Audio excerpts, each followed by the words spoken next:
मैं कह रहा हूं कि ये फर्जी फॉर्म है, ये फर्जी वाला है। 1,000 रुपया लिया जा रहा है और फॉर्म का रजिस्ट्रेशन नंबर ऑथेंटिसिटी नहीं है। जाली पार्टी का जाली काम, लोग इस भ्रम में नहीं रहेंगे कि भारतीय जनता पार्टी के लोग ठग प्रजाति के हैं। गो दीदी योजना का जब फॉर्म निकला है उसमें लिखा हुआ पंजीकरण फॉर्म 2 हिस्से में है। आपने देखा है उस फॉर्म में कोई संख्या अंकित है क्या, जिसको रजिस्ट्रेशन नंबर कहा जाता है? फर्जी है। और राज्य सरकार का दायित्व है फर्जी वाला पर रोक लगाना, उनका दायित्व है। जो फर्जी वाला को संचालन कर रहे हैं भारतीय जनता पार्टी के लोग, आप आवेदक को एक अनकटी दे रहे हैं, उसमें भी संख्या नहीं है, तो ये फर्जी वाला जायज यदि है, यदि बाबूलाल जी बोलते हैं कि नहीं हम फर्जी वाला करेंगे, उन्होंने ट्वीट भी किया है कि मैं भरवाऊंगा, हम पे मुकदमा कीजिए, तो बाबूलाल जी ये भी स्वीकार कर ले कि इस पूरे फर्जी वाला का मास्टरमाइंड बाबूलाल मरांडी जी। जब बचपन में सुना करते थे और देखा भी करते थे कि आधा ईटा में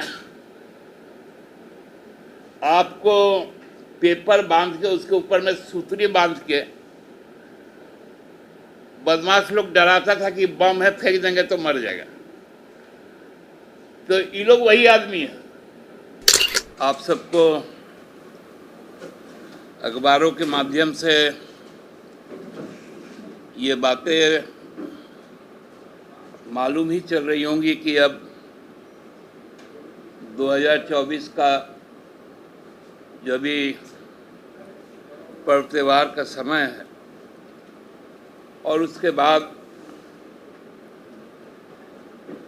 इस राज्य में हमारे वर्तमान राज्य सरकार जिसका नेतृत्व हेमंत सोरेन जी कर रहे हैं, उनका कार्यकाल भी दिसंबर के अंत तक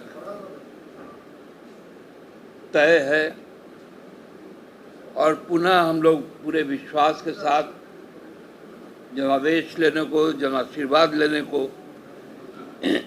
लोगों के बीच में रहेंगे। यह हमारी स्वस्थ लोकतांत्रिक परंपरा रही है कि सभी राज्यों में जहां पर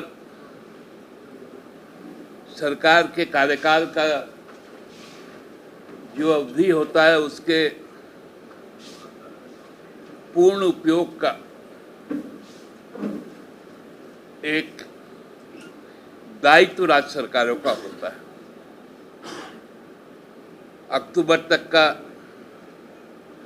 कार्यकाल हरियाणा सरकार का था, इसलिए अक्टूबर के माह में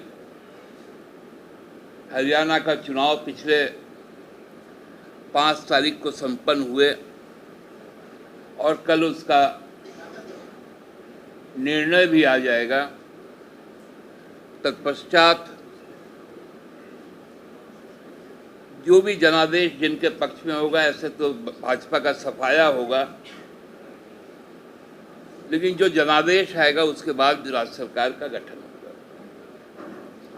राज्य सरकार के गठन के बाद राज्य विधानसभा का भी गठन होता है,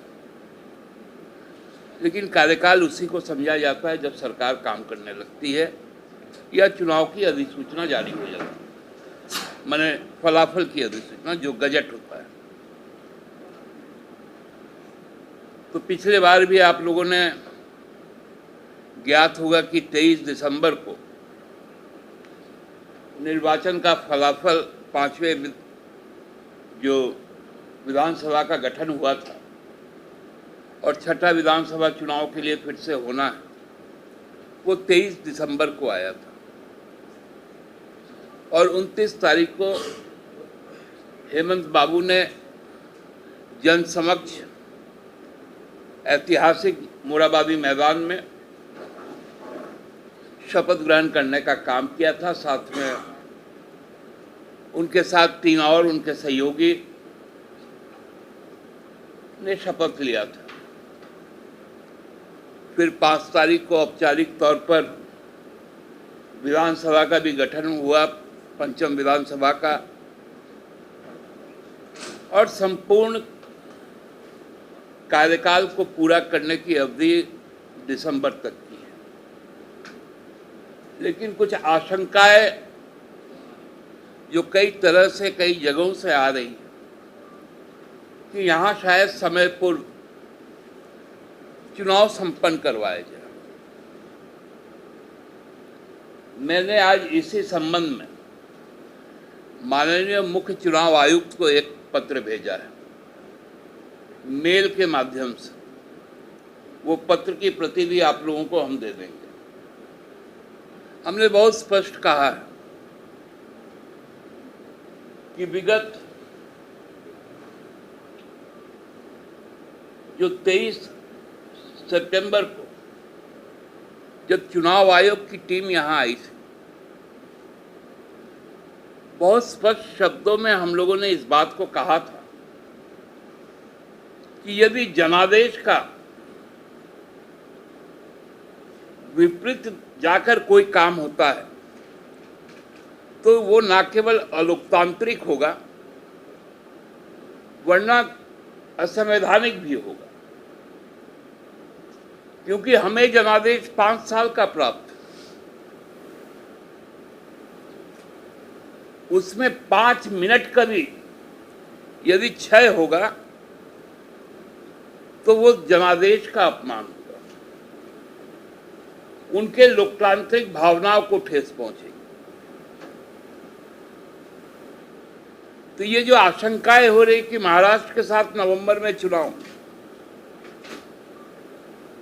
हम चुनाव के लिए हमेशा तैयार रहते हैं, लेकिन हमारे कुछ महत्वाकांक्षी जो जन आकांक्षाएं हैं, जन सरोकार के काम हैं, वो कहीं बाधित ना हो जाए। इसी आशंका के साथ हम लोगों ने आज उनसे आग्रह किया है कि हमारा कार्यकाल दिसंबर तक का है, आप हमें दिसंबर तक का पर्याप्त समय दीजिए, क्योंकि आपने हरियाणा के साथ भेदभाव नहीं किया। हम समझते हैं महाराष्ट्र के साथ भी भेदभाव नहीं होगा, किसी राज्य सरकार के साथ भेदभाव नहीं होता है, लेकिन यदि हमारे साथ भेदभाव होगा तो ये यथोचित नहीं, न्यायोचित भी नहीं। इसी भावना को आप लोगों के माध्यम से राज्यवासियों को भी आश्वस्त करना चाहते हैं कि आप भ्रम की स्थिति में मत रहे।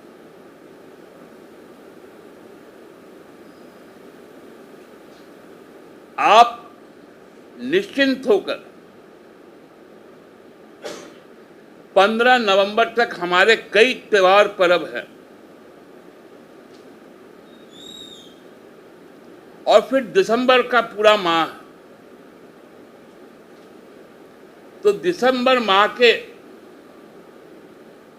क्योंकि अब तो जम्मू कश्मीर जैसे राज्य में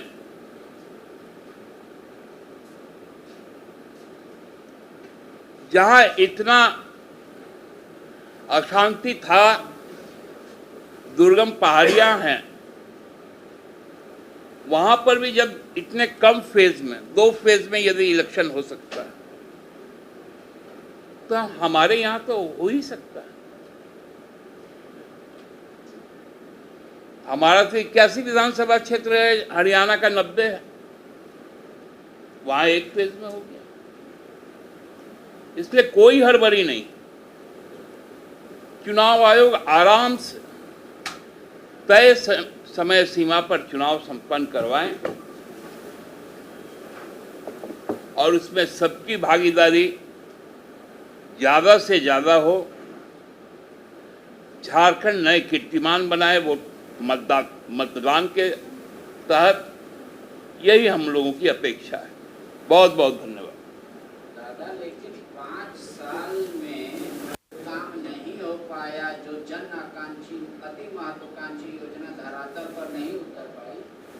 चार साल 11 महीना में और 5 साल में कैसे पूरा होगा?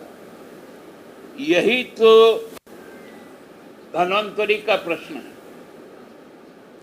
यही इलाज तो हम लोगों को करना है कि 2 साल तो जीवन और जीविका में गया, फिर 2 साल तो अड़ंगाबाजी, अराजक स्थिति, सरकार तोड़ो, पार्टी तोड़ो। अब जब लोकसभा का चुनाव समाप्त हुआ तब जाकर काम करने को मौका मिला। इसलिए अब ऐसी दवाइयां हम लोगों ने ली हैं कि लोगों को सुखद अनुभूति हो रही है। धन्यवाद। बीजेपी कह रही है कि गोगो दीदी योजना से आप लोग इतना डर गए हैं कि सरकार से आदेश निकलवा दे रहे हैं फॉर्म नहीं भरने का। पांडे जी, यहाँ के लोग सीधे साधे हैं।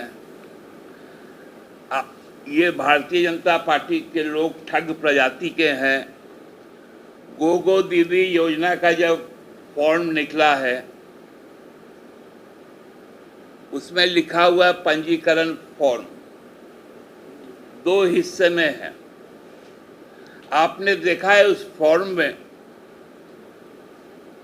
कोई संख्या अंकित है क्या, जिसको रजिस्ट्रेशन नंबर कहा जाता है? ना, फर्जी है। और राज्य सरकार का दायित्व है फर्जीवाड़ा पर रोक लगाना, उनका दायित्व है। जो फर्जीवाड़ा को संचालन कर रहे हैं भारतीय जनता पार्टी के लोग, आप आवेदक को एक अंकटी दे रहे हैं, उसमें भी संख्या नहीं है।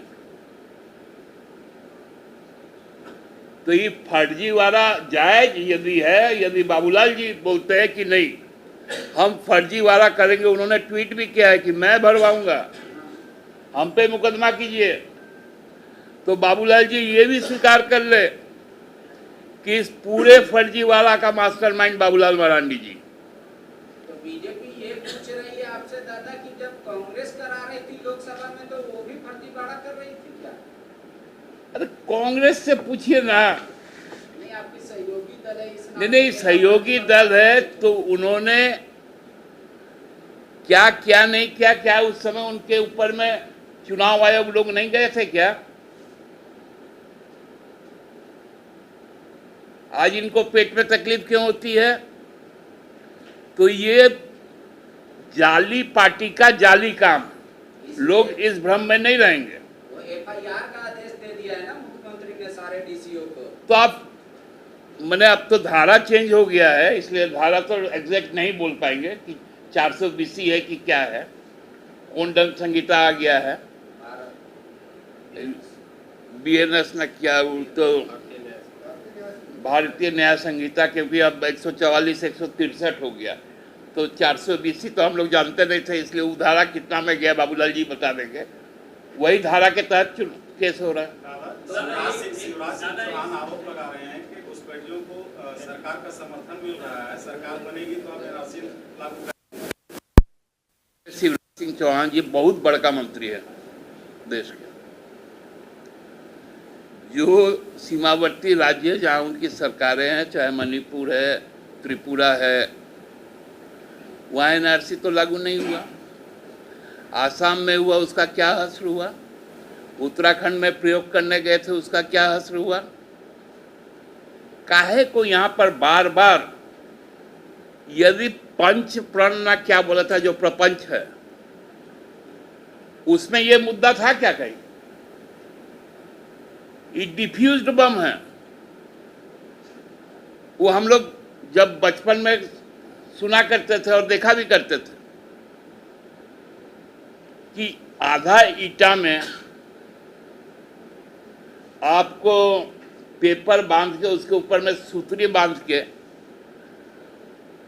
बदमाश लोग डराता था कि बम है, फेंक देंगे तो मर जाएगा। तो ये लोग वही आदमी है। दादा, सवाल ये है कि बाबूलाल ने चुनौती दे दी है सरकार को, तो आप क्या कहेंगे, सरकार को भी डरे नहीं, FIR उस पे भी हो या आप बड़ा नेता समझ के छोड़ देंगे? ये कौन बड़ा नेता है? कहाँ का बड़ा नेता है? और देश अध्यक्ष हैं बीजेपी। वो तो बीजेपी का यहाँ क्या है, हरियाणा में क्या है? ऐसा ऐसा बोल रहे हैं। 1800 नेता बाहर से आ रहा है, यहाँ पर बीजेपी का प्रदेश अध्यक्ष।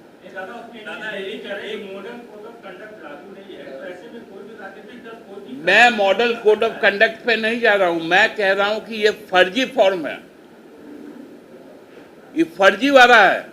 1,000 रुपया लिया जा रहा है और फॉर्म का रजिस्ट्रेशन नंबर ऑथेंटिसिटी नहीं है। 1,000 रुपये गैर कानूनी रूप से वसूला जा रहा है। दादा, ये इलेक्शन कमीशन को जो आप लेटर लिखे हैं आज, तो आपको क्या लग रहा है कि बीजेपी जल्द चुनाव यहाँ कराना चाह रही है? और अगर कराना चाह रही है तो इसके पीछे क्या मंशा बीजेपी की हो सकती है कि झारखंड में समय से? देखिए, मंशा यही है कि जल्दी जल्दी हम लोग निपट जाए। जम्मू कश्मीर में निपट गए, हरियाणा में निपट गए, महाराष्ट्र में निपट जाएंगे, झारखंड में भी निपट जाए तो कुछ दिन मोदी जी इधर केंद्र में बैठ पाएंगे। ठीक है ना, आपका लेटर पहले लिख तो इसीलिए नहीं, हम लोग चाहते हैं कि स्वस्थ लोकतंत्र में एक विरोधी शक्ति रहे।